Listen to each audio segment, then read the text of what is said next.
అంటే ఇక్కడ ఒకరినొకడు ద్వేషించుకోవడం, ఒక వ్యక్తి ఇంకో వ్యక్తిని ద్వేషించడం, భార్య భర్తను ద్వేషించడం, లేకపోతే అన్నయ్య తమ్ముడిని ద్వేషించడం, ఒకరినొకరు ద్వేషించుకోవడం. అలాంటి పరిస్థితుల్లో మనుషులు బ్రతుకుతూ ఉన్నప్పుడు దేవుడు వ్యక్తుల్ని అలా విడిచిపెట్టేలేదు. ఒకరినొకడు ద్వేషించుచు ఉంటిమి గాని అన్నమాట. మరి ఏమైంది? గలతీలకు రాసినటువంటి పత్రిక 5వ అధ్యాయం మనం చూసినప్పుడు, గలతీలకు రాసినటువంటి పత్రిక 5వ అధ్యాయము 15వ వచనంలో మనకి ఇలా వ్రాయబడింది. గలతీలకు రాసిన పత్రిక 5వ అధ్యాయము 15వ వచనంలో, అయితే మీరు ఒకరినొకడు కరచుకొని భక్షించిన ఎడల మీరు ఒకని వలన ఒకడు బొత్తిగా నశించిపోదురేమో చూచుకొనుడి. ఒకరినొకడు కరచుకుని భక్షిస్తే, తీతు పత్రిక 3వ అధ్యాయము 3వ వచనంలో ఏం చెప్పాడు?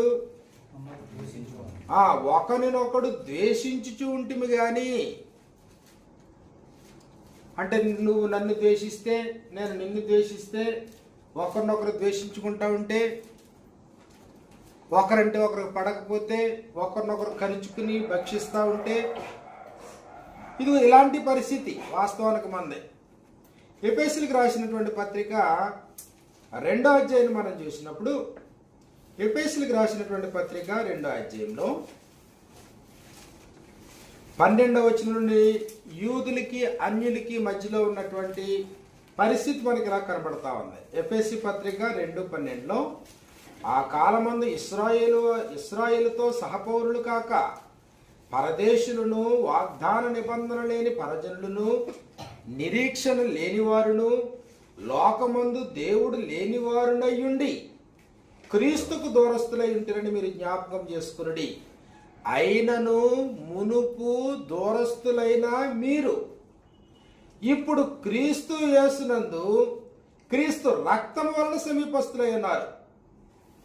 ఆయన మన సమాధానమై ఉండి మీకును మాకును ఉండిన ద్వేషమును, అదిగో యూదులకి అన్యులకి మధ్యలో ఏముంది? ద్వేషం ఉంటే ఒకరినొకడు ద్వేషించుకుంటా ఉంటారు. గలతీ పత్రిక 5:15లో మనం చూసినప్పుడు ఒకరినొకడు కరుచుకుని భక్షించడం. అప్పుడు ఏమవుతుంది? అప్పుడు ఒకరినొకడు కరుచుకుని భక్షించుకుంటూ ఉంటే ఒకని వలన ఒకడు బొత్తిగా నశించిపోయే ప్రమాదం ఉంది అన్నాడు. గలతీలకు రాసిన పత్రిక 5వ అధ్యాయం 15వ వచనంలో, ఇదిగో నిన్ను వలె నీ పొరుగువారిని ప్రేమించుము అని ఒక మాటలో ధర్మశాస్త్రం అంతటినే సంపూర్ణం చేస్తే, అయితే మీరు ఒకరినొకడు కరచుకొని భక్షించిన ఎడలా ఏమవుతుంది? ఇక్కడ మీరు ఒకని వలన ఒకడు బొత్తిగా నశించిపోదురేమో. నేను నిన్ను నాశనం చేసి, నువ్వు నన్ను నాశనం చేసి, భర్త భార్యను నాశనం చేసి, లేకపోతే భార్య భర్తను నాశనం చేసి, అన్నగారు తమ్ముడు నాశనం చేసి, తమ్ముడు అన్నగారిని నాశనం చేసి, ఆ కుమారుడు తండ్రిని నాశనం చేసి, కుమార్తె తల్లి నాశనం. ఏంటి జరిగేది ఇక్కడ? ఒకరి మధ్యన ఒకరి ద్వేషాలు, ఒకరి మధ్యన ఈర్ష్య, కక్షలు, భేదాభిప్రాయాలు. ఒకరినొకరు ప్రోత్సహించుకోవాలి కదా, ఒకరినొకరు పురుగొల్పుకోవాలి కదా, ఒకరినొకరు ఆదరించుకోవాలి కదా, ఒకరినొకరు ధైర్యపరుచుకోవాలి కదా. కాబట్టి దేవుడు మొట్టమొదటిగా ఆయన మానవాళి విషయంలో ఏం చేయగలడో చేశాడే. మన కొరకు సంకల్పాన్ని చేశాడు. దేవుడు లోకముని ఎంతో ప్రేమించాడు, ప్రేమిస్తూనే ఉన్నాడు. యోహాను సువార్త 3వ అధ్యాయము 16వ వచనంలో, దేవుడు లోకముని ఎంతో ప్రేమించెను. ఎలా? రుజువు, ఆయన అద్వితీయ కుమారునిగా పుట్టిన వారి యందు విశ్వాసం ఉంచి ప్రతివాడు నశింపక నిత్య జీవం పొందినట్లు దేవుడు లోకాన్ని ప్రేమించాడు. తన కుమారుడైన క్రీస్తు ప్రభుని మన కొరకు అనుగ్రహించాడు. క్రీస్తు ప్రభు మన కొరకు ప్రాణం పెట్టాడు. ఆయన తీతుకు రాసినటువంటి పత్రికలో మనం చూస్తే 3వ అధ్యాయము 3వ వచనం 4వ వచనం మనకి ఇలా వ్రాయబడింది. తీతుకు రాసినటువంటి పత్రిక 3వ అధ్యాయము 4వ వచనంలో మన రక్షకుడైన దేవుని యొక్క దయయు మానవుల ఎడల ఆయనకున్న ప్రేమయు ప్రత్యక్షమైనప్పుడు మనము నీతిని అనుసరించి చేసిన క్రియల మూలముగా కాక తన కనికరము చొప్పుననే పునర్జన్మ సంబంధమైన స్నానము ద్వారాను పరిశుద్ధాత్మ మనకు నూతన స్వభావం కలుగు చేయటం ద్వారాను మనలను రక్షించెను. ఇందులో దేవుని పాత్ర ఉందా? యేసు ప్రభువారి పాత్ర ఉందా? పరిశుద్ధాత్మని పాత్ర ఉందా? కాబట్టి దేవుని పాత్ర ఉంది. దేవుడు లోకాన్ని ప్రేమించాడు. మన రక్షకుడైన దేవుని యొక్క దయ, ఆయన దయ మన మీద ఉంది. మానవుని ఎడల ఆయనకున్న ప్రేమ ప్రత్యక్షమైనప్పుడు కాబట్టి అప్పుడు ఆయన ఏం చేశాడు? మన క్రియలను బట్టి కాకుండా ఇదిగో తన కనికరము చొప్పుననే పునర్జన్మ సంబంధమైన స్నానము ద్వారాను పరిశుద్ధాత్మ మనకు నూతన స్వభావము కలుగు చేయట ద్వారాను మనలను రక్షించెను. మనమాయన కృప వలన నీతిమంతులమని తీర్చబడి నిత్య జీవమును గూర్చిన నిరీక్షణను బట్టి దానికి వారసులగుటకై ఆ పరిశుద్ధాత్మను మన రక్షకుడైన యేసుక్రీస్తు ద్వారా ఆయన మన మీద సమృద్ధిగా కుమ్మరించెను. దేవుని పాత్ర ఉంది, యేసు ప్రభు పాత్ర ఉంది, అలాగే పరిశుద్ధాత్ముని పాత్ర ఉంది. అక్కడతో సరిపోదు, మన పాత్ర కూడా అవసరమై ఉంది. ఒక వ్యక్తి రక్షించబడడంలో, ఒక వ్యక్తి రక్షణలో పరిపూర్ణమవడంలో ఒకరినొకడు ప్రేమించండి అన్నాడు ఆయన. ఒకరి మీద ఒకరు సడుక్కోవద్దు అని చెప్పాడు. యాకోబు రాసినటువంటి పత్రిక 5వ అధ్యాయము 9వ వచనంలో మనకి ఇలా వ్రాయబడింది. యాకోబు రాసినటువంటి పత్రిక 5వ అధ్యాయము 5వ అధ్యాయంలో మనం చూస్తే 11వ వచనంలో, క్షమించండి 5:9లో, సహోదరులారా మీరు తీర్పు పొందకుండా నిమిత్తము ఒకని మీద ఒకడు సణగకుడి. అంటే ఒకడంటే ఇంకొకడు సణుకోవద్దు. 4వ అధ్యాయం 11వ వచనంలో, సహోదరులారా ఒకనికి విరోధముగా ఒకడు మాటలాడకుడి. గలతీ పత్రిక 5వ అధ్యాయం 15వ వచనంలో, ఒకరినొకడు కరుచుకొనకుడి, ఒకరినొకడు భక్షించుకోవద్దు. అంటే ఒకరినొకడు అనేది క్షేమాభివృద్ధికరమైనటువంటి స్థితి కొరకే గాని ఒకరినొకడు నాశనం చేసుకోవడానికి కాదు. కాబట్టి ఒక సహోదరుడికి విరోధముగా మాట్లాడొద్దు. అంటే నీ మాటల్లో ఎప్పుడు కూడా సహోదరుడికి వ్యతిరేకంగా మాట్లాడొద్దు. మూడో వ్యక్తి గురించి, థర్డ్ పర్సన్ గురించి నువ్వు వ్యతిరేకంగా మాట్లాడొద్దు. ఒకరికొకరికి వ్యతిరేకంగా మాట్లాడొద్దు. అలాగే ఇంకోటి ఏం చెప్పాడు 9వ వచనంలో, ఒకరి మీద ఒకడు సణగొద్దు. మరి ఏం చేయాలి? ఒకరినొకడు ఏం చేయాలా? మనందరినీ తీసుకొచ్చి ఒక చోట పెట్టాడు ఆయన. కాబట్టి మనందరినీ దేవుడు ప్రేమిస్తున్నాడు. ఓకే, మంచిది. మనందరి కొరకు ప్రభువైన యేసుక్రీస్తు వారు ప్రాణాన్ని పెట్టారు. మనందరినీ పరిశుద్ధాత్ముడు ఇదిగో నూతన స్వభావం కలిగజేసి మనల్ని పరిశుద్ధపరిచి మనల్ని ముందు అంటే వాళ్ళ పాత్ర వాళ్ళు చేశారు. మరి ఇప్పుడు అందరూ ఒక చోటకు వచ్చిన తర్వాత అందరినీ దేవుడు ప్రేమించాడు. అందరి కొరకు ప్రభు ప్రాణం పెట్టాడు. పునర్జన్మ సంబంధమైన స్నానంలో అందరినీ ఆయన పరిశుద్ధపరిచి నూతన స్వభావాన్ని పరిశుద్ధాత్ముడు ప్రసాదించాడు. మరి ఇప్పుడు వీళ్ళందరూ ఒక చోటకు వచ్చిన తర్వాత వీళ్ళందరికీ సఖ్యత ఉంటుందా? వీళ్ళందరికీ ఒకరంటే ఒకరికి పడుతుందా? ఒకరినొకరు ద్వేషించుకుంటారా? ఒకరినొకరు ఖర్చుకుంటారా? ఒకరినొకరు భక్షించుకుంటారా? ఒకరి మీద ఒకరు సలుగుతారా? ఇది అత్యంత ప్రమాదకరమైన పరిస్థితి. అది స్థానిక సంఘంలో సహోదరుల మధ్యన కానీ, లేకపోతే కుటుంబంలో ఉండేటువంటి సభ్యుల మధ్యన కానీ.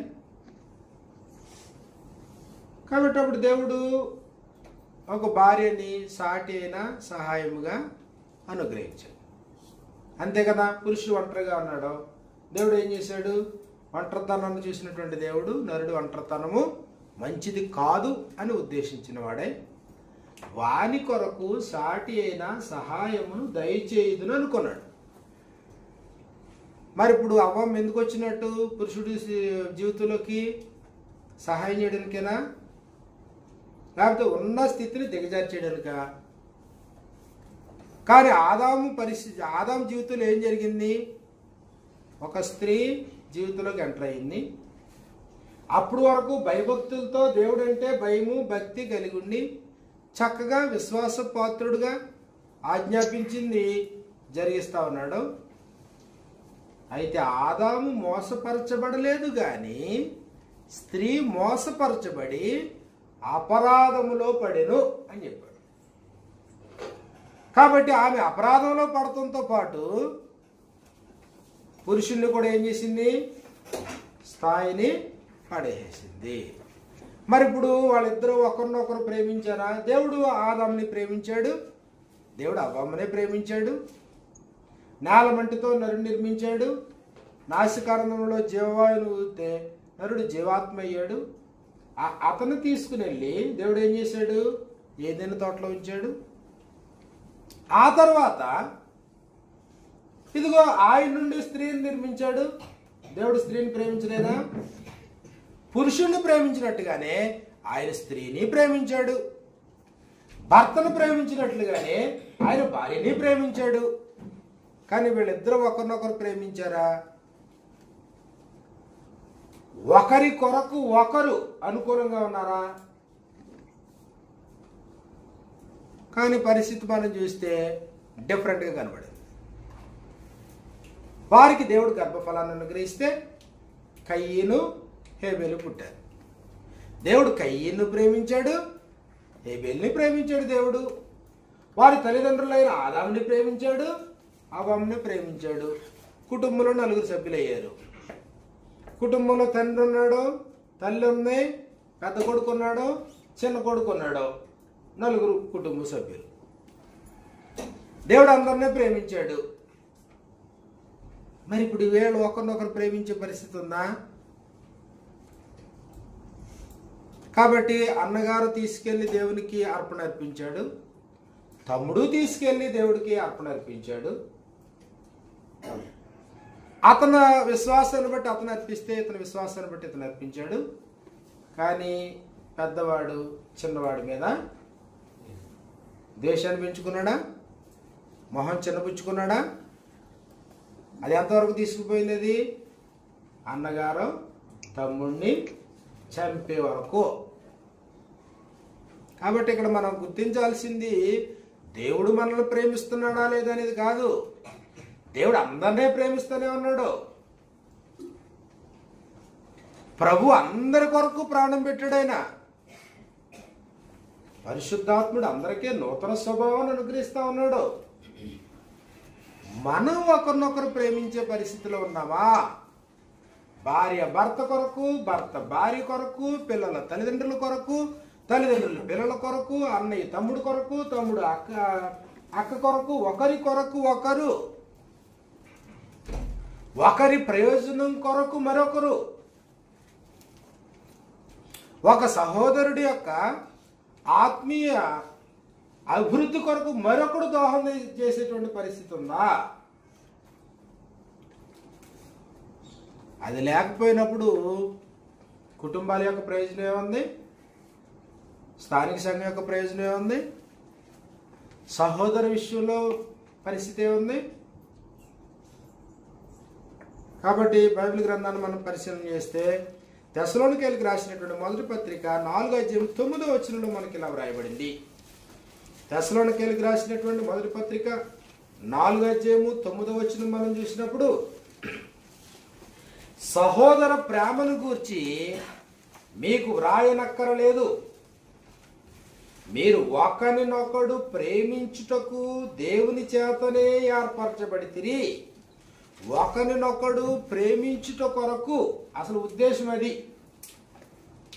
ఒకరినొకడు ప్రేమించుటకు దేవుని చేతనే మీరు ఏర్పాటు చేయబడితిరి. ఏర్పరచబడిన వారు సహోదరులు. సంఘం అంటే ఏర్పరచబడిన వారు, పిలవబడిన వారు.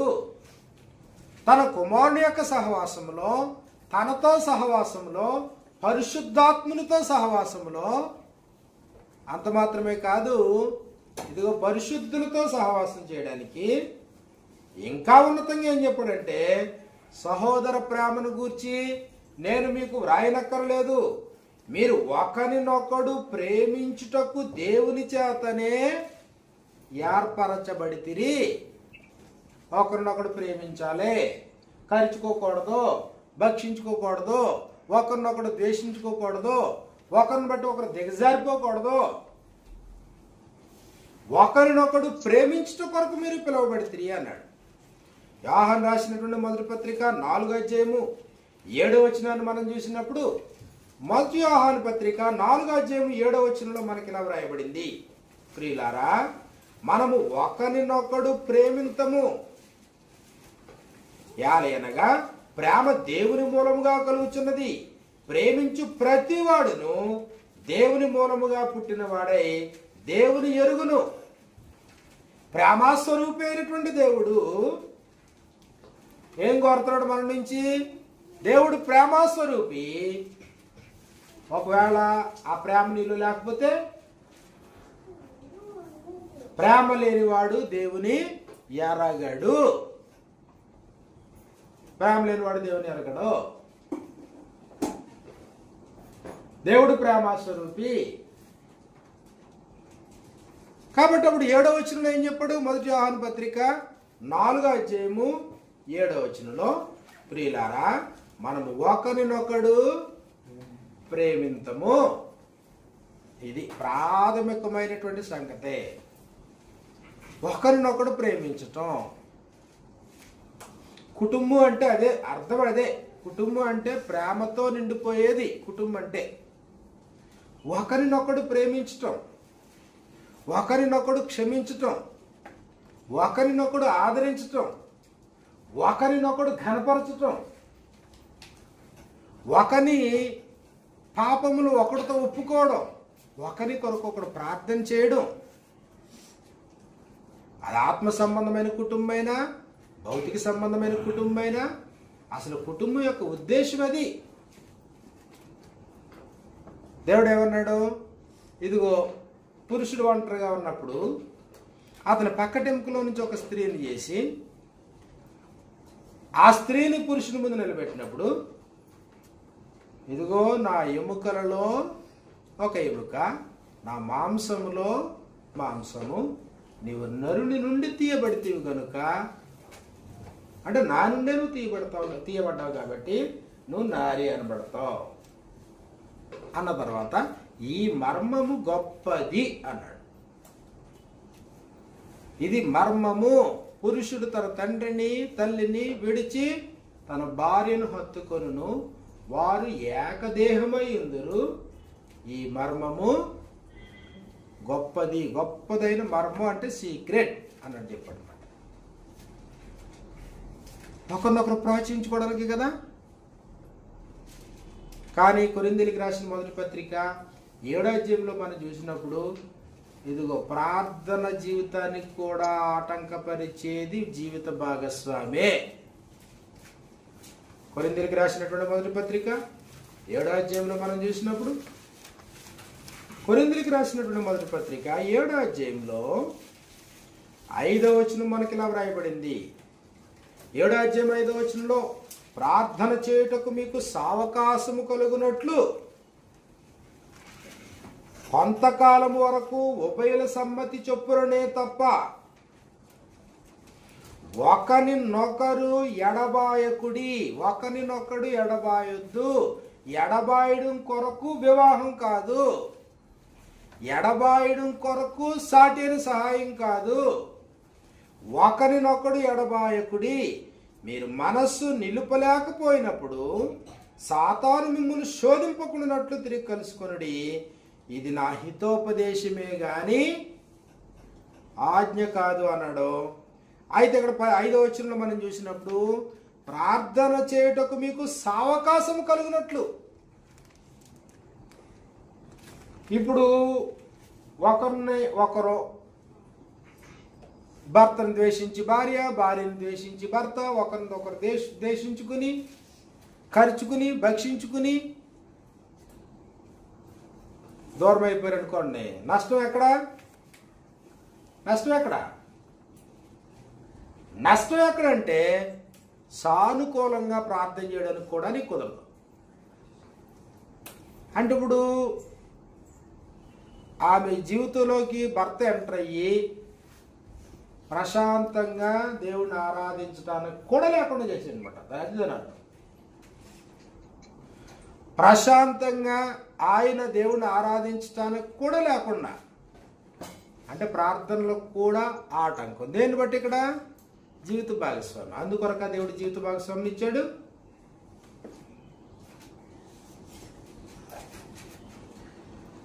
కాబట్టి మీరు ఇదిగో ప్రార్థనలు చేయుటకు సావకాశం కలిగినట్లు ఉభయుల సమ్మతి చొప్పుననే తప్ప ఒకరినొకడు ఎడబాయొద్దు. ఒకరినొకడు ఎడబాయొద్దు. ఎడబాస్తే ప్రమాదం ఏంటి? ఇదిగో ఆయన ప్రశాంతంగా ఆరాధన చేయలేడు, ప్రశాంతంగా దేవునికి ప్రార్థన చేయలేడు, ఆత్మీయంగా ఎదగడానికి అది అవరోధం. అది ఎంతటి ప్రమాదం అంటే దేవునికి కూడా దూరం అయిపోయేటంత ప్రమాదం. ఏది? దేవునికి కూడా దూరం అయిపోయేటంత ప్రమాదం. ఏ ప్రమాదం? ఎప్పుడది? భార్య భర్త వేరైపోయినప్పుడు, అన్నదమ్ములు వేరైపోయినప్పుడు, అక్క చెల్లెళ్ళు వేరైపోయినప్పుడు, కుటుంబాల్లో ఇదిగో విచ్ఛిన్నం అయిపోయినప్పుడు, అప్పుడు కుటుంబం అంతా గలిబిలి గందరగోళంగా ఉందనుకోండి, ప్రశాంతత లేదనుకోండి, అప్పుడు ఎవరికి వాళ్ళే వచ్చి ప్రశాంతంగా దేవుడిని ఆరాధన చేయగలరా? అప్పుడు దీనికి ఎంత టైం పడుతుంది మళ్ళీని? కాబట్టి ఆరాధన చేసేటప్పుడు ఇదిగో మన దేవుని మందిరం, యెహోవా మందిర పర్వతానికి వెళ్దామండి, ఒకరితో ఒకరు చెప్పుకుని ఒకరినొకరు ప్రోత్సహించుకుని, భర్తకు భార్య తోడుగా ఉండి, భార్యకు భర్త తోడుగా ఉండి, వారి ఇరువురికి పిల్లల సహకారులుగా ఉండి చక్కగా ఆ వాతావరణం. తండ్రి అంటే తల్లికి పడదు, తల్లి అంటే తండ్రికి పడదు, అన్నకు పడదు, తమ్ముడికి పడదు, అక్కకు పడదు, చెల్లికి పడదు. అప్పుడు వరకు అరుచుకుని కరుచుకుని భక్షించుకుని ఇలాంటి పరిస్థితుల్లో ప్రశాంతంగా వచ్చి మోకరించి ప్రార్థన చేయగలవా? ఇలాంటి పరిస్థితుల్లో ప్రశాంతంగా నువ్వు కూర్చుని ఆరాధన చేయగలవా? నువ్వు క్రీస్తునందు సహోదరుడివి, నువ్వు 10 మంది 20 మంది ఉన్నారు, ఒకరిని చిన్న చూపు చూస్తున్నావు, సణుక్కుంటున్నావు, పక్కన ఉన్నవాడు నచ్చుతో లేదు, నీ పక్కన కూర్చున్నవాడు, నువ్వు సణుక్కుంటున్నావు, నువ్వు ద్వేషిస్తున్నావు. ఆ వ్యక్తి ఈ వ్యక్తి ప్రశాంతంగా దేవుడిని ఆరాధన చేయగలరా? కాబట్టి దేవుడు ప్రేమిస్తున్నాడు, ఓకే, ఇబ్బంది లేదు. ప్రభు ప్రేమించాడు, ప్రాణాన్ని పెట్టాడు, ఆయన పరిశుద్ధాత్ముడు నూతన స్వభావాన్ని కలిగజేశాడు. ఇప్పుడు మనందరం ఒక చోటుకు వచ్చాం. ఏం చెప్తున్నాడు? మీరందరూ ఒకరి ప్రయోజనం కొరకు మరొకరు ఉన్నారు. నీ వల్ల నాకు ప్రయోజనం జరగాల, నా వల్ల నీకు ప్రయోజనం జరగాల, ఒక సహోదరుడు వల్ల ఇంకొక సహోదరుడు ప్రోత్సహించబడాలా, ఈతన వల్ల అతను ప్రోత్సహించబడాలా. పాత నిబంధన గ్రంథంలో ఉత్తమ ఇల్లాలను గూర్చి ఆయన మాట్లాడుతూ, ఇదిగో నీ భర్త ఊరి గవిని దగ్గర తలెత్తుకునేటువంటి పరిస్థితి నీ వల్ల కలగాలి అన్నాడు. సామెతల గ్రంథంలో మనకి ఇలా వ్రాయబడింది. సామెతల గ్రంథము 31వ అధ్యాయంలో మనం చూసినప్పుడు సామెతల గ్రంథము 31వ అధ్యాయంలో 23వ వచనం నుండి మనకి ఇలా వ్రాయబడింది. సామెతలు 31:23. ఆమె పెనిమిటి దేశపు పెద్దలతో కూడా కూర్చుండును. ఆమె పెనిమిటి అంట దేశపు పెద్దలతో కూడా. ఇప్పుడు ఆ పెనిమిటి వెళ్ళి దేశపు పెద్దలతో కూడా కూర్చోవడానికి భార్య పాత్ర అవసరం లేదా? ఆమె పెనిమిటి దేశ పెద్దలతో కూడా కూర్చుండును. గవిని యొద్ద పేరుగొనిన వాడై ఉండును. ఆమె నారబట్టలు నేయించి అమ్మును, నడికట్లను వర్తకులకు అమ్మును, బలమును ఘనతయు ఆమెకు వస్త్రములు. కాబట్టి ఇదిగో ఆమె పెనిమిటి చేత ఆమె పొగడబడుతుంది. పిల్లల్లో తల్లిని నీవు ధన్యురాలివి అని అంటారు. 30వ వచనంలో అందము మోసకరము, సౌందర్యము వ్యర్థము, యెహోవా యందు భయభక్తులు కలిగిన స్త్రీ కొనియాడబడును అన్నాడు. 21వ వచనంలో 31:21లో తన ఇంటి వారికి చలి తగులునని భయపడదు. ఆమె ఇంటి వారందరూ రక్తవర్ణ వస్త్రములు ధరించిన వారు. అంటే ఇంటి వారందరూ క్షేమం ఆమె చూసుకుంటుంది. తన భర్త ఇదిగో ఊరి గవిని యొద్ద పెద్దలతో కూడా కూర్చుంటాడు. అంటే భర్త తలెత్తుకునేలాగా భార్య ప్రవర్తించాలి. ఇప్పుడు భర్త సరైన బట్టలు వేసుకోలేదనుకోండి, కారణం ఎవరు? భర్త సరైన బట్టలు వేసుకోలేదు, కారణం భార్య. ఇప్పుడు సరైన వస్త్రధారణ లేదు, సరైన దుస్తులు లేవు, నలిగిపోయినాయి, లేక చిరిగిపోయిన వాటితో వెళ్ళిపోయాడు భర్త. ధైర్యంగా ఊరి గవిని వద్ద ఉండే పెద్దలో కూర్చోగలడా? సొక్క ఇలా చిరిగిపోయింది, కూర చిరిగిపోయింది అనుకో, నలుగురిలో తలెత్తుకుని ఉండగలడా? ఉండలేడు. ఇప్పుడు పిల్లలు బయటికి వెళ్తున్నారు, ఇదిగో తన ఇంటి వారందరూ వస్త్రాలు సిద్ధం చేయాలా బిడ్డ? వాళ్ళ ఆత్మవిశ్వాసం కలిగి బయటికి వెళ్ళాలా? కానీ ఇప్పుడు ఆ పరిస్థితి లేదనుకోండి, వాళ్ళు బయటికి వెళ్ళారు, వాళ్ళ బట్టలు వాళ్ళకి సిగ్గుగా ఉన్నాయనుకోండి, ధైర్యంగా ఉండగలరా? కాబట్టి ఇక్కడ పరిస్థితి ఏంటంటే ఒకరినొకరు ప్రోత్సహించుకోవడం, ఒకరినొకరు అవమానించడం కాదు, ఒకరినొకరు కించపరుచుకోవడం కాదు. ప్రభు సంఘంలో మనం చూసినప్పుడు తిమోతికి రాసిన మొదటి పత్రిక 3వ అధ్యాయంలో, తిమోతికి రాసినటువంటి మొదటి పత్రిక 3వ అధ్యాయంలో మనం చూసినప్పుడు ఎవడైనను అధ్యక్ష పదవిని ఆశించిన ఎడల అట్టివాడు దొడ్డ పనిని అపేక్షించున్నాడు అనమాట. అంటే చాలా పెద్ద పనే కోరుకున్నాడు. అధ్యక్షుడగువాడు అక్కడేమో ఏం చెప్పాడు? ఊరి గవిని యొద్ద ఉండే పెద్దల దగ్గర కూర్చుంటాడు ఆ వ్యక్తి. అంటే పెద్ద మనుషులతో సహా కూర్చుంటాడు. ఎప్పుడు కూర్చోగలడు? ఇంట్లో అంత సక్రమంగా ఉన్నప్పుడు పెద్ద మనుషులతో కూర్చుంటాడు. ఏది న్యాయమో ఏది అన్యాయమో చెప్పగలడు. ఇది ఇప్పుడు స్థానిక సంఘం దగ్గరికి వస్తే, ఇప్పుడు స్థానిక సంఘంలో అధ్యక్షుడగువాడు అంటే సంఘ పెద్ద. సంఘ పెద్ద అంటే ఏంటి? దాని అర్థం ఏంటి? అందరినీ కాపలా కాసేవాడు, కాయేవాడు. షెపర్డ్ అన్నాడు, బిషప్ అన్నాడు, పాస్టర్ అన్నాడు. కాబట్టి అందరినీ మేపేవాడు, గాయం తగిలినప్పుడు గాయం కట్టేటువంటి వాడు. అంటే అలాంటి పరిస్థితుల్లో ఒక వ్యక్తి ఆ స్థితికి రావాలంటే మరి అప్పుడు ఏం జరగాలి? ఇప్పుడు వెనకాల కుటుంబం సహకారం అవసరం లేదా? వెనకుండేటువంటి భార్య సహకారం అవసరం లేదా? వెనకుండే పిల్లల సహకారం అవసరం లేదా? అధ్యక్షుడగువాడు అన్నిటికంటే ఉన్నతమైనటువంటి పని. మీ పైన నాయకుడిగా ఉన్నాడు. సంఘం విషయంలో దేవునికి లెక్క చెప్పేటువంటి వాడు.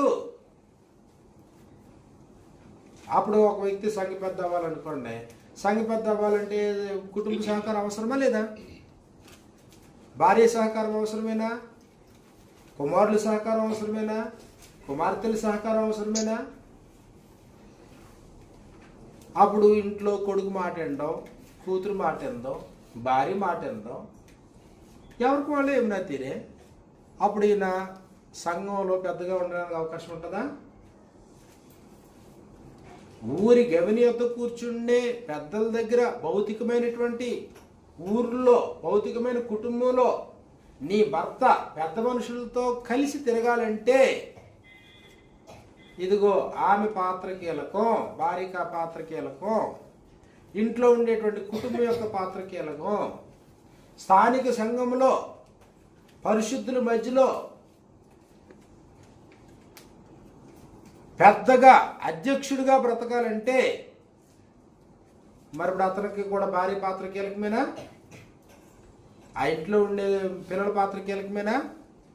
అంటే ఇప్పుడు భార్య పిల్లలు అందరూ కలిసి ఆ ఇంట్లో ఉండే పురుషుని ఏం చేయాలా? తలెత్తుకుని తిరిగేలా చేయాలా? స్థానిక సంఘాన్ని పాలించే స్థాయికి తీసుకురావాలా? స్థానిక సంఘం అంటే పరిశుద్ధమైంది, అది ప్రభు సంఘం. అది ప్రభు సంఘాన్ని పాలించగలిగిన స్థాయికి ఆ ఇంట్లో ఉండేటువంటి పురుషుల్ని ప్రోత్సహించాలంటే ఇంట్లో ఉండే పిల్లల సహకారం అవసరం లేదా? అవసరం లేదా? కాబట్టి ఎక్కడ ఫెయిల్ అవుతున్నావు? ఇదిగో ఒకరినొకరు సహోదరుల విషయంలో ఫెయిల్ అవుతున్నావు. దేవుడు ప్రేమకు లోటు ఏమీ లేదు. దేవుడు పక్షపాతి కాడు. నిన్ను ప్రేమించాడు, నన్ను ప్రేమించాడు, నీకు అవకాశాలు ఇచ్చాడు, నాకు అవకాశాలు ఇచ్చాడు. ఎవరికి ఎలా వడ్డించాలో దేవుడు అందరికీ వడ్డిస్తూనే ఉన్నాడు. ఆయన చేట ఆయన చేతిలో ఉంది. ఆయన తన కళ్ళని బాగా శుభ్రం చేసుకోగలడు. తన వారైన వారిని ప్రత్యేకపరుచుకోగలడు. ఆయన ఆకాశం నుండి మీకు వర్షమును ఫలవంతమైన ఋతువులను అనుగ్రహించగలడు. ఉల్లాసంతో మీ హృదయాలు నింపగలడు. ఆయన దేవుని ప్రేమలో ఏమైనా కొరత చూడగలమా? లేదు. యేసు ప్రభు త్యాగంలో ఏమైనా కల్తీ ఏమనుందా? నిర్దోషి, నిష్కళంకుడు, పాపులలో చేరక ప్రత్యేకంగా బ్రతికినవాడు. కాబట్టి ఆయన అమూల్యమైన రక్తం చేత నిర్దోషములు నిష్కళంకములు గొర్రె పిల్ల వంటి క్రీస్తు రక్తం చేత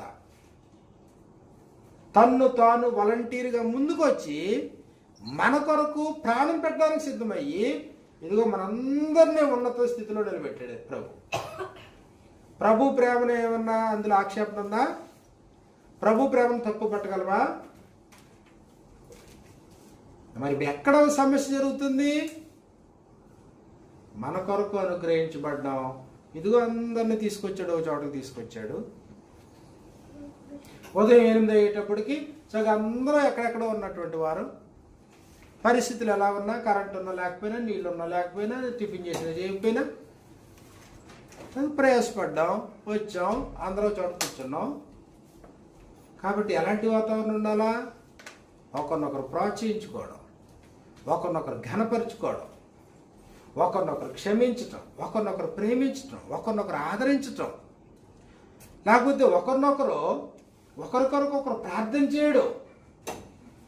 ఒక సహోదరుడు తొలగిపోతుంటే మిగిలినటువంటి సహోదరులందరూ కూడా తిరిగి మళ్ళీ మార్గంలోకి రప్పించటం. గలతీయులకు రాసిన పత్రిక 6వ అధ్యాయం మనం చూసినప్పుడు, గలతీయులకు రాసినటువంటి పత్రిక 6వ అధ్యాయము 1వ వచనం నుండి మనకి ఇలా వ్రాయబడింది.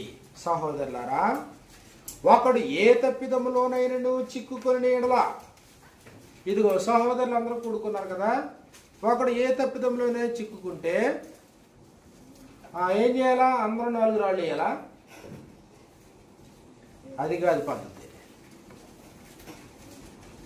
ఏదో మూలిగా నక్క మీద తాటికే పడినట్టుగా ఒకడు కష్టంలో ఉన్నప్పుడు మిగిలినటువంటి వారందరూ అతని ఇంకా కిందకి నెట్టడం కాదు ఉద్దేశం. ఒకడు ఏ తప్పిదంలోనైనా చిక్కుకున్నప్పుడు ఆత్మ సంబంధులైన మీలో ప్రతివాడును తానును శోధింపబడుతునేమో అని తన విషయమై చూచుకొనుచు సాత్వికమైన మనస్సుతో అట్టి వారిని మంచి దారికి తీసుకొని రావాలి. ఆ తర్వాత ఏం చెప్పాడు 2వ వచనంలో? ఒకని భారములనొకడు భరించి, ఎవరి భారాలు అలా మోయడం కాదు, ఒకని భారములనొకడు భరించి ఏలాగు క్రీస్తు నియమమును పూర్తిగా నెరవేర్చుడి. ఒకని భారములనొకడు భరించి. యాకోబు రాసిన పత్రిక 5వ అధ్యాయంలో మనం చూసినప్పుడు, యాకోబు రాసినటువంటి పత్రిక 5వ అధ్యాయంలో 19-20 వచనాలు మనకి ఇలా వ్రాయబడ్డాయి. యాకోబు రాసిన పత్రిక 5వ అధ్యాయము 19-20 వచనాల్లో, నా సహోదరులారా, మీలో ఎవడైనను, ఇదిగో మీలో అందరూ ఒక చోటకు వచ్చాం, అందరూ ఒక తండ్రి బిడ్డలుగా వచ్చాం. ఇదిగో దేవుడే దీన్ని ఏర్పాటు చేశాడు. అది ఆయన కుటుంబది, అది ఆయన కళ్ళమది. కాబట్టి అందులో ఒకవేళ ఎవడైనా సత్యము నుండి తొలగిపోయినప్పుడు మరి ఒకడు అతని సత్యమునకు మళ్ళించిన ఎడల, ఒకడు తొలగిపోయాడంట, ఇంకొకడు ఏం చేయాలా? తొలగిపోయినాడు ఇంకొంత తొలగిపోయేలా చేయాలా? ఒకడు తొలగిపోయాడంట, మరి మిగిలిన వాళ్ళు ఏం చేయాలన్నాడు?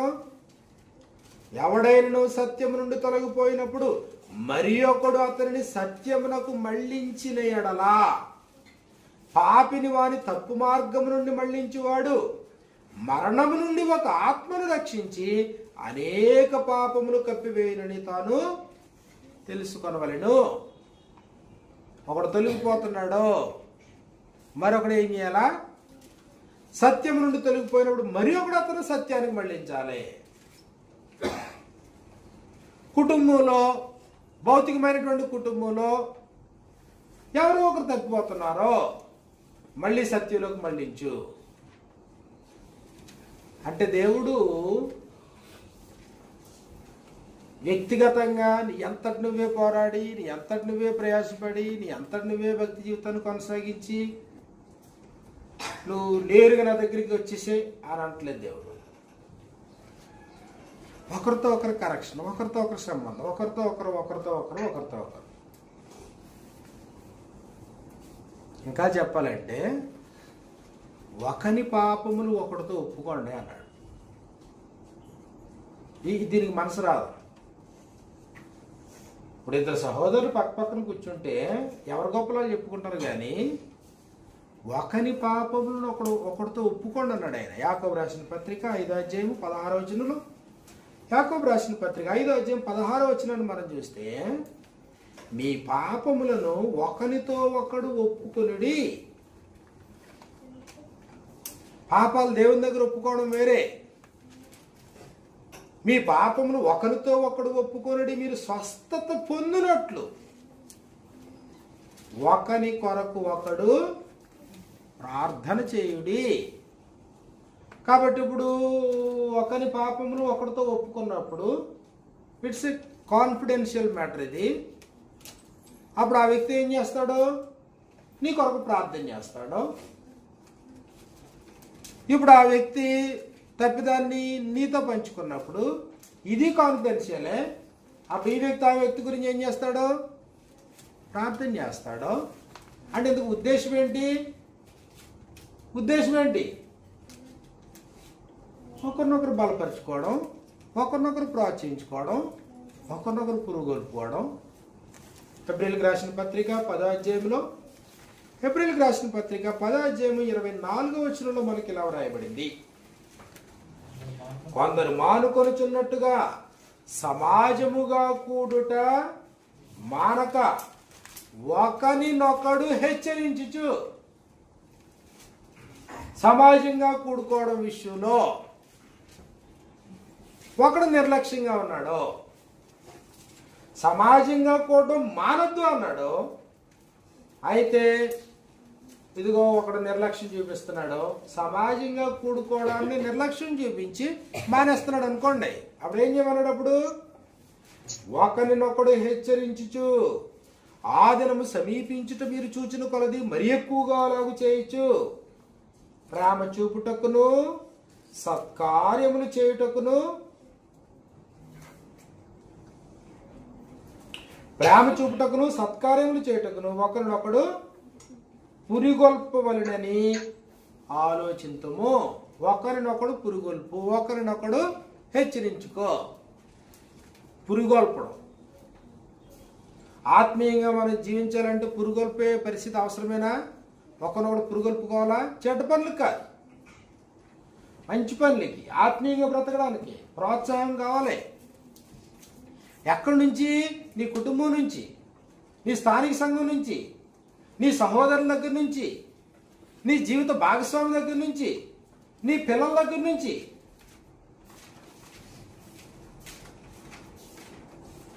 కోఆపరేషన్ లేదనుకోండి, ఏం జరుగుతుంది?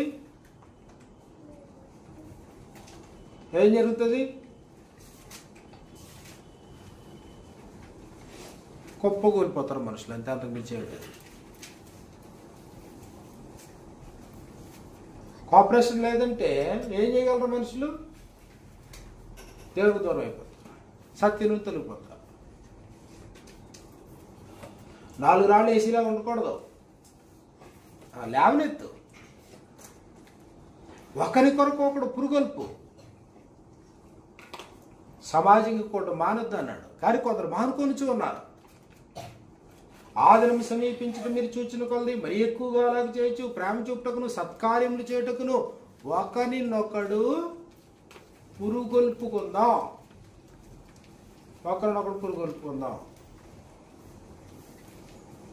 కాబట్టి ఒకరినొకడు ప్రోత్సహిద్దాం. ఒక వ్యక్తి ప్రార్థన చేయడానికి ముందుకు వచ్చాడు. అంత పర్ఫెక్ట్గా ప్రార్థన చేయలేకపోవచ్చు. ఒకేసారి అది వచ్చేస్తుందా? ఎటకారించి, అవమానించి నవ్వారు అనుకోండి 10 మంది, మళ్ళీ ఇంకోసారి ప్రార్థన చేయడానికి ముందుకు వస్తాడా? ఒక వ్యక్తి పాటలు పాడడానికి ముందుకు వచ్చాడు, ప్రోత్సాహం ఉండాలి కదా. ఒక వ్యక్తి దేవుని యొక్క మాటలు ఉపదేశం చేయడానికి ముందుకు వచ్చాడు, ప్రోత్సాహం ఉండాలి కదా. ఒక వ్యక్తి కొత్తగా వచ్చాడు, కొత్తగా దేవుణ్ణి ఎరగనటువంటి వాడు, కొత్తగా దేవునిలోకి వాక్యం విందాం, ఉపదేశం విందాం అని ఏ క్లాస్కో ఆరాధనకో ఎక్కడో చోటకు వచ్చాడు, ప్రోత్సాహం ఉండాలి కదా. ఒక్కసారి నవ్వారు అనుకోండి అందరూనే, మళ్ళీ ఇంకోసారి రాగలడా? ప్రోత్సాహం లేకుండా ఒక మనిషి ముందుకు పోగలడా? కాబట్టి మనకు ప్రోత్సాహం అవసరం ఆత్మీయంగా ఎదగడానికి. దేవుడు 100% ప్రోత్సహిస్తూనే ఉన్నాడు, ప్రేమిస్తూనే ఉన్నాడు. ప్రభు అయినటువంటి యేసుక్రీస్తు వారు ఆయన మన కొరకు చేయాల్సిన ఉపకారం అంతా ఆయన చేశాడు. ఆయన మన దగ్గరికి వచ్చేటప్పటికి ఒకరినొకరు అన్నప్పటికీ ఒకరంటే ఒకరు పడక, ఒకరినొకరు కించపరుచుకుని, ఒకరినొకరు అవమానపరుచుకుని. కాబట్టి అక్కడ ఏమవుతుంది అన్నప్పటికీ ఘనత విషయంలో ఒకరినొకరు గొప్పగా ఎంచుకోకుండా పక్కలను కించపరచటం. రోమిలకు రాసిన పత్రిక 12వ అధ్యాయం మనం చూసినప్పుడు, రోమిలకు రాసినటువంటి పత్రిక 12వ అధ్యాయము 10వ వచనంలో ఈ ప్రకారంగా మనకు రాయబడింది. రోమపత్రిక 12వ అధ్యాయము 10వ వచనం మనం చూస్తే, సహోదర ప్రేమ విషయంలో ఒకని యందొకడు అనురాగము గలవారై, ఘనత విషయంలో ఒకనినొకడు గొప్పగా ఎంచుకొనుడి. ఘనత విషయంలో ఒకరినొకడు గొప్పగా, నాకంటే నువ్వు గొప్పవాడివి, నీకంటే నేను గొప్పవాడిని కాదు, మీ అందరికంటే నేను గొప్పవాడిని కాదు. ఎలా ఎంచుకోమన్నాడు? ఘనత విషయంలో ఒకరినొకడు గొప్పగా. అంటే ఎలా ఎంచుకోవాలి? నాకంటే నువ్వు గొప్పవాడివి, నీకంటే నేను గొప్పవాడిని కాదు, నాకంటే నువ్వు గొప్పవాడివి. ఘనత విషయంలో గొప్పగా ఎంచుకో. ఘనత విషయంలో గొప్పగా ఎంచుకోవాలి అన్నప్పుడు సహించాల. ఎఫెసీయులకు రాసిన పత్రిక 4వ అధ్యాయంలో మనం చూస్తే 3వ వచనంలో మనకి ఇలా రాయబడింది. ఎఫెసీయులకు రాసిన పత్రిక 4వ అధ్యాయం మొదటి నుంచి మనం చూద్దాం. కాబట్టి మీరు సమాధానమను బంధము చేత ఆత్మ కలిగించు ఐక్యమును కాపాడుకొనుటయందు శ్రద్ధ గలవారై, ప్రేమతో ఒకనినొకడు, ఇదిగో ప్రేమతో ఒకనిని ఒకడు సహించుచు మీరు పిలువబడిన పిలుపుకు తగినట్లుగా దీర్ఘశాంతముతో కూడిన సంపూర్ణ వినయముతోనూ సాత్వికముతోనూ మీరు నడుచుకొనవలెనని ప్రభువును బట్టి ఖైదీనైన నేను మిమ్మును బతిమాలుకొనుచున్నాను. ఇక్కడ ఏం చెప్పాడు? ప్రేమతో ఒకరినొకడు సహించుచు, ప్రేమతో ఒకరినొకడు సహించాలి. కాబట్టి దేవుడు లోకాన్ని ప్రేమించాడు, అలాగే క్రీస్తు ప్రభు మనందరి కొరకు ఆయన ప్రాణం పెట్టారు, అందరి కొరకు ఆయన మరణించారు. పరిశుద్ధాత్ముడు మనకు నూతన స్వభావాన్ని కలిగజేశాడు. అటువైపు నుంచి వచ్చే ఇబ్బంది లేదు. కానీ ఇక్కడికి వచ్చిన తర్వాత ఒకరినొకడు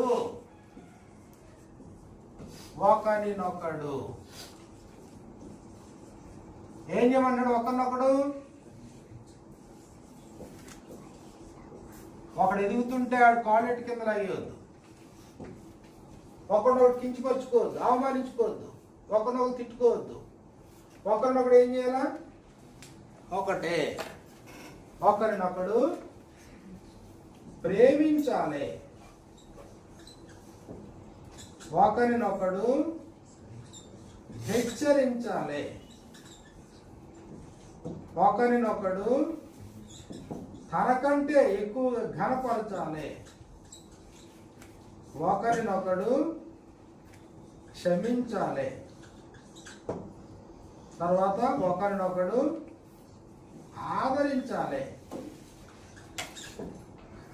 తర్వాత ఒకరి పాపములను ఒకరితో ఒప్పుకోవాలి, తర్వాత ఒకరి కొరకు ఒకడు ప్రార్థించాలి.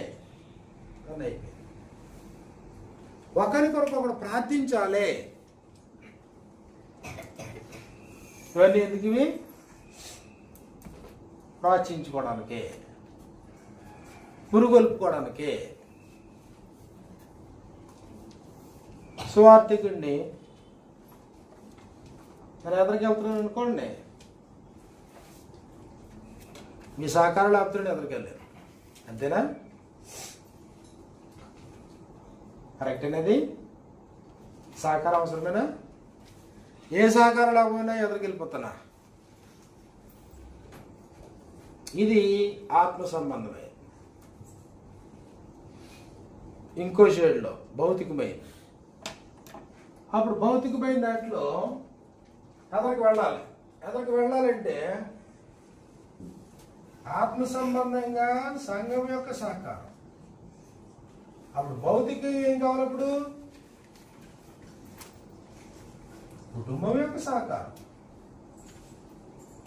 ఎక్కడికన్నా వెళ్ళి నిలబడి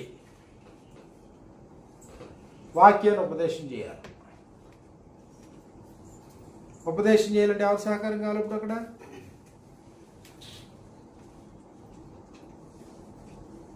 అక్కడ ప్రశాంతంగా ఒక ప్రాంతంలో దేవుని మాటలు చెప్పాలంటే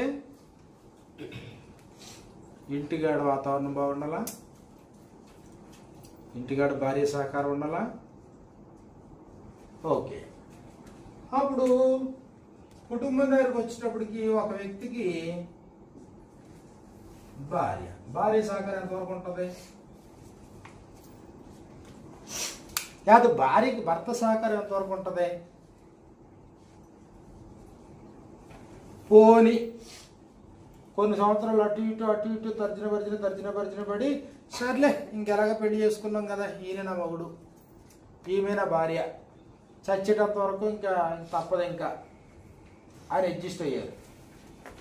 అప్పుడు మరి వీళ్ళకి పిల్లలు లేరా? ఒక 3, 4, 5 పిల్లలు ఉన్నారనుకోండి. వీళ్ళ తలెత్తుకుని ఉండాలంటే వెనకాల పిల్లల పాత్ర ఉందా లేదా? ఇప్పుడు కొరింథీ పట్టణంలో పరిస్థితి ఏంటంటే, పౌలు గారికి అంత నొప్పి ఎందుకు కొరింథీ పట్టణం గురించి? సంవత్సరం 6 నెలలు అక్కడ ఉన్నాడో, వారిని కన్నాడో, వారి కొరకు అక్కడ స్థానిక సంఘం ఏర్పాటు అయింది. ఇదిగో నేను నాటి తిని అన్నాడు. కానీ ఇప్పుడు అక్కడ పరిస్థితి ఎలా ఉంది? జాగ్రత్త జరుగుతుంది. అప్పుడు పౌలు ధైర్యంగా ముందుకెళ్ళగలడా? అదిగో నువ్వు నువ్వు నువ్వు ప్రారంభించిన దాంట్లోనే అక్కడ జాగ్రత్త జరుగుతుంది, అయినా ఒక్కడ చల్లం లేదు అన్నారు అనుకోండి. ఈ పని కరెక్ట్గా కట్టుకుంటే వెళ్ళగలడు అయినా. అందుకు గట్టిగా వార్నింగ్ ఇచ్చాడు అనమాట. బెత్తంతో నేను మీ దగ్గరికి రావాలా అని అడిగాడు. ఓకే, తప్పు చేసినట్టు చేస్తున్నాడు, తప్పు చేస్తాడు. మిగిలిన వాళ్ళు ఏం చేస్తున్నారు అంటే అది అది అది అది ఇల్లా వల్ల కాడ అది అది ఆయన ఆయన ఆర్గ్యుమెంట్. అది దేవుని ఇల్లే కదా, స్థానిక సంఘం దేవుని ఇల్లే కదా. మరి ఒకడు తప్పు చేస్తుంటే మిగిలిన వాళ్ళందరూ ఏం చేస్తారు? మిగిలిన వాళ్ళందరూ తప్పును ప్రోత్సహిస్తారా? అలాంటి వాడిని మీ మధ్యలో పెట్టుకుని మీరు ఉప్పొంగుతారా? అలాంటి వాడి విషయంలో దుఃఖపడి వెలివేయరా? మరప్పుడు స్వార్థుడు ముందుకెళ్ళగలరా? అప్పుడు భౌతికమైన కుటుంబం సహకరించలేదనుకోండి, సంఘ పెద్ద కాగలడా? సంఘ పెద్ద అవడానికి అవకాశం ఉంటుందా? ఎవడైనను తన ఇంటి వారిని బాగుగా ఏలనేరకపోయిన ఎడల అతను దేవుని సంఘమును ఎలాగ పాలించును? ఎలా పాలించగలడు?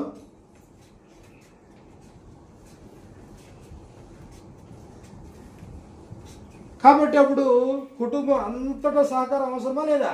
రే చిన్నపిల్లలు, పింకీ ఇంటికి భర్తం కావాలైతే పిల్లల సహకారం అవసరం లేదా?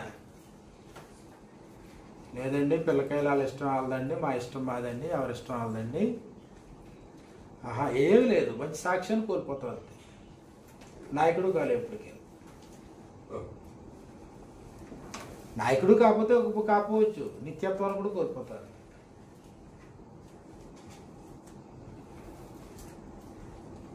నా వల్ల సహోదరులు ఎప్పుడు తలదించుకోకూడదు.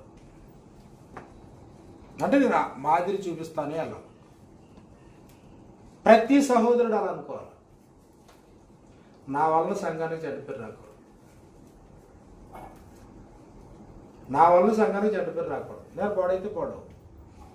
ఎవడైనా దేవుని ఆలయాన్ని పాడు చేస్తే దేవుడు వారిని పాడు చేస్తాడు. దేవుని ఆలయం పరిశుద్ధమై ఉంది, మీరు ఆలయమై ఉన్నారు. కాబట్టి దేవుని ఆలయాన్ని పాడు చేసే హక్కు మనకుందా? లేదు. పోనీ దేవుని ఆలయం వరకు మాకు అంత సీన్ లేదండి, మేము భౌతికమైన కుటుంబం అండి. మరి ఈ భౌతికమైన కుటుంబాన్ని పాడు చేసే హక్కు నీకుందా? భౌతికమైన కుటుంబాన్ని చిందరవంద చేసే హక్కు నీకుందా? అది కూడా లేదు. దేవుడు నీకు అనుగ్రహించాడు, సమస్తాన్ని అనుగ్రహించాడు. అవి దీవెనకరంగా, ప్రోత్సాహకరంగా, అవి మన యొక్క ప్రగతికి తోడ్పడాలి తప్ప ఒకరినొకరు హెచ్చరించుకోవడంలో, ఒకరినొకరు గద్దించుకోవడంలో, ఒకరికొకరు బుద్ధి చెప్పుకోవడంలో, నీతి అందు శిక్ష చేయడంలో ఉపయోగపడాలి తప్ప ఒకరినొకరు దిగజార్చుకోవడానికి కాదు. దేవుని పాత్ర దేవుడు కరెక్ట్గా మనల్ని ఎంత ప్రేమించాలో అంతగా దేవుడు మనల్ని ప్రేమించాడు. ప్రభు ప్రాణం పెట్టారు, పరిశుద్ధాత్ముడు నూతన స్వభావం కలిగజేశాడు. కాబట్టి మనందరం ఒక చోట కూడుకుంటున్నాం, కలిసి పాటలు పాడుతున్నాం, కలిసి ఆరాధన చేస్తున్నాం, కలిసి ప్రభు యొక్క బలలో మనం పాల్గొంటా ఉన్నాం. అయితే మన పాత్ర కీలకం. ఎవరి విషయంలో? మన తోటి సహోదరుల విషయంలో.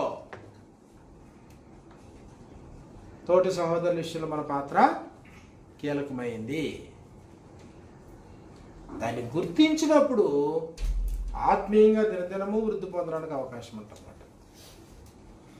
అది గుర్తించలేదనుకోండి, మనం ఏం చేస్తున్నాం మనం ఎరగం, మనం చేసేది మనకు అర్థం కాదు, దాని పర్యవసానం అసలు అర్థం కాదు, దాని పర్యవసానం అర్థం కాదు.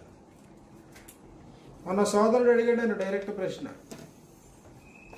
మీ స్థానిక సంఘంలో సంఘ పెద్దలు ఉన్నారా అని అడిగాడు. లేరన్నాను. అసలు ఆలోచన ఉందా? ఆలోచన ఉంది. కనీసం పోనీ లేరు, ఆ స్థితికి ఎదిగే మనుషులు ఎవరైనా ఉన్నారా?